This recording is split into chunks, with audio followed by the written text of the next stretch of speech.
In both home sales, condo sales, and really in interest rates as well. I want to break it down for you, help you kind of make great decisions in regards to buying or selling. But last month alone, single family home sales up 3.5% over the same month last year, which is great. The last 12-month rolling average up 12.1% in regards to home sales, the amount of homes sold versus the same amount last year, which is great news overall. Price, which is what we all care about, up 0.3% last month, which is January.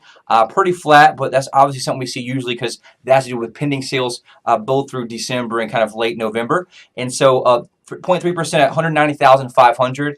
The 12-month rolling average price is up for single-family resale homes, up 6.5% at 207,500. So great news overall as well there. Pending sales is one of the key numbers here.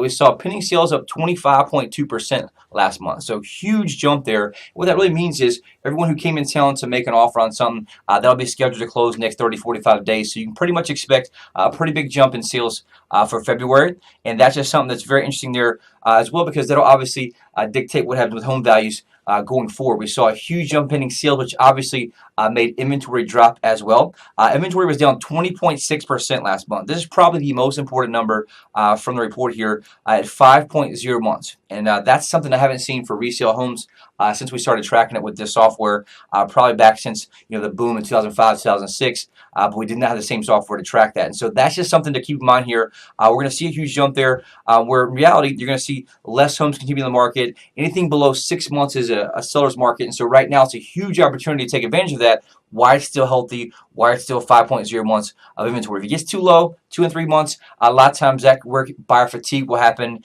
And also you're going to see some things with interest rates coming here in a second. Condo sales up 7.2% last month, which is great. Up 15.9% in the last 12-month rolling average, which is awesome news there. Prices up 8.2% last month and 6.1%. The 12-month rolling average, which is great for condos there as well. Pending sales in condos up 7.4% last month, which is obviously very healthy. Not quite as much as you saw in the single family, which is super hot right now. Inventory, you're seeing the same thing there. Inventory is down 28.6% in the condo area for resale condos, which is huge. 5.0 months as well. And so both those we saw in the past few weeks and months where condos was actually lower than homes, but now they're equal 5.0 months each. And so here's the wild card though. Interest rates right now, 4.49% for a 30-year fixed rate. That's the highest it's been in 4 years.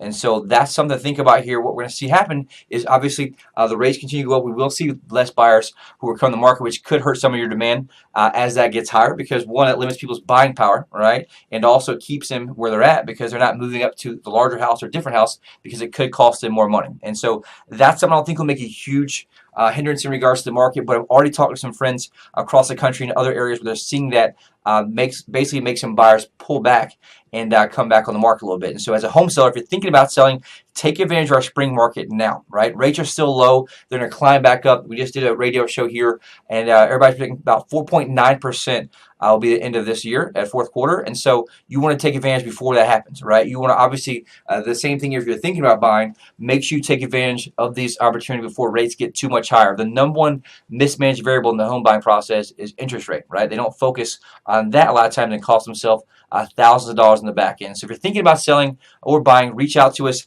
ASAP. If you got any questions about your property, give me a call, 843-808-SOLD. Reply back to this email. You can also get an instant valuation right here on both the email that you were sent and the page here on the side, and also above the video that says to click instant home evaluation. And as usual, we're here to answer any questions you have. We're here to serve in regards to data, information, advice you may need, and how to make great decisions. And anything you need, just let us know, 843-808-SOLD. Talk to you soon.